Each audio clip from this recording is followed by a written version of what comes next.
আজ পর্যন্ত ভারতের বিরুদ্ধে কথা বলে জহির রায়হান থেকে শুরু করে আজ পর্যন্ত কেউ বাঁচতে পারেনি।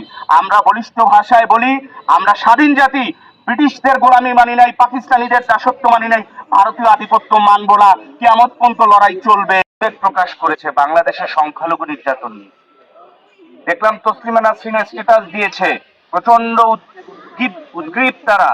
কিন্তু আফসোস লাগে, গত এক সপ্তাহে ভারতে ন্যূনতম পক্ষে 3 জন মানুষকে পিটিয়ে হত্যা করা হয়েছে, যাদের মধ্যে 2 জন মুসলিম, 1 জন হিন্দু, শুধুমাত্র বাংলাদেশি অপবাদ দিয়ে, এই অজুহাত দিয়ে তাদের পিটিয়ে মারা হয়েছে। সেখানে তসলিমা নাসরিন কিংবা ভারতের কোন বুদ্ধিজীবী প্রগতিশীল উদ্বিগ্ন হননি। আরো পরিতাপের বিষয়, পার্লামেন্টে দাঁড়িয়ে প্রিয়াঙ্কা গান্ধী বলেছেন বাংলাদেশের বিষয়ে আওয়াজ তুলতে হবে, কিন্তু পরিতাপের বিষয় এই প্রিয়াঙ্কা গান্ধী ভারতে নিপীড়িত 3 জন শহীদ হিন্দু ও মুসলিমের পক্ষে একটা শব্দ পার্লামেন্টে বলেননি। আমি অবাক হয়েছি যখন দেখেছি যে হাসনাত আব্দুল্লাহ সাহেব বলেছিলেন যে 7 সিস্টার্স ভেঙে দিব, ভারত তাতে তীব্র প্রতিক্রিয়া জানিয়েছে।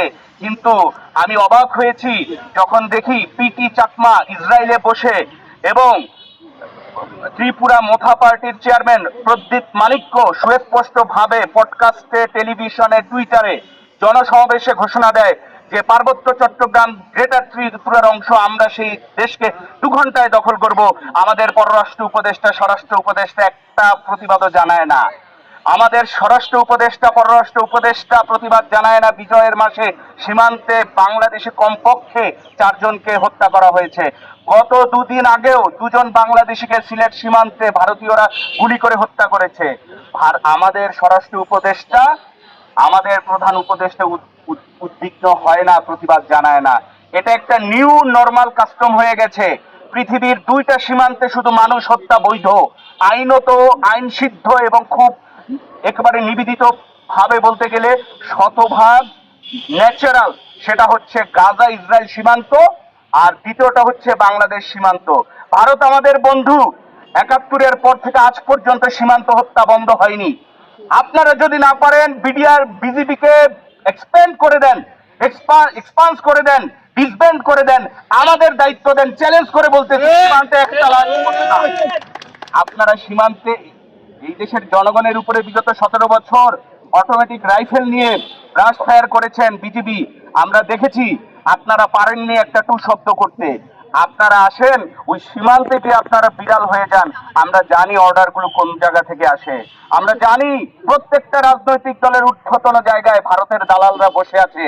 আমরা 1971 সালে স্বাধীনতা পেয়েছি ঠিক, কিন্তু আমরা ভারতীয় আধিপত্যের কবলেও পড়ে গেছি। সেখান থেকে মুক্তির এই আজাদী আন্দোলন চলবে। এবং আজকে যে এখানে আমরা উপস্থিত হয়েছে এর প্রধানতম কারণ শহীদ হাদি ভাই, তাকে হত্যার বিরুদ্ধে আওয়াজ তোলার জন্য। শহীদ হাদি ভাইকে হত্যা করা হয়েছে, তিনি গ্রেটার বাংলাদেশের পক্ষে কথা বলেছেন, তার 24 ঘন্টার ভিতরে তাকে গান ডাউন করা হয়েছে। আওয়ামী লীগের বিরুদ্ধে আমরাও বলি, আওয়ামী লীগের বিরুদ্ধে আব্দুল্লাহরাও বলে, আওয়ামী লীগের বিরুদ্ধে সবাই বলে। শেখ হাসিনাকে যেভাবে ব্যারিস্টার ফুয়াদরা এবং অন্যান্যরা কথা বলে, যেভাবে প্রতিবাদ করে, এবং এখানে অনেক এনসিপির নেতৃবৃন্দ, বিএনপি নেতৃবৃন্দ হাসিনার বিরুদ্ধে বলিষ্ঠ ভাষায় বক্তব্য দেয়, তাদেরকে হত্যা করা হয় না। হত্যা করা হয় শহীদ আবরার ফাহাদকে, যারা ভারতীয় আধিপত্যবাদের বিরুদ্ধে কথা বলে। হত্যা করা হয় হাদি ভাইকে, যারা ভারতীয় আধিপত্যবাদ প্রভুত্ববাদের বিরুদ্ধে আওয়াজ তোলে। সুতরাং বোঝা যায় কাদের কাজ এটা। সুস্পষ্ট ভাবে বলি, এটা ভারতের কাজ। ভারত এই কাজটা করিয়েছে। ভারতের বিরুদ্ধে যারা বক্তব্য দিয়েছে একজনও বেঁচে নেই। শহীদ ইলিয়াস আলী, সিলেট 2, তাকে হত্যা করা হয়েছে টিপাই মুখো বাঁধের বিরুদ্ধে লং মার্চ করার পরপরই। আজ পর্যন্ত ভারতের বিরুদ্ধে কথা বলে জহির রায়হান থেকে শুরু করে আজ পর্যন্ত কেউ বাঁচতে পারেনি। আমরা বলিষ্ঠ ভাষায় বলি, আমরা স্বাধীন জাতি, ব্রিটিশদের গোলামি মানি নাই, পাকিস্তানিদের দাসত্ব মানি নাই, ভারতীয় আধিপত্য মানব না, কিয়ামত পর্যন্ত লড়াই চলবে। ইনকলাব জিন্দাবাদ, বাংলাদেশ জিন্দাবাদ।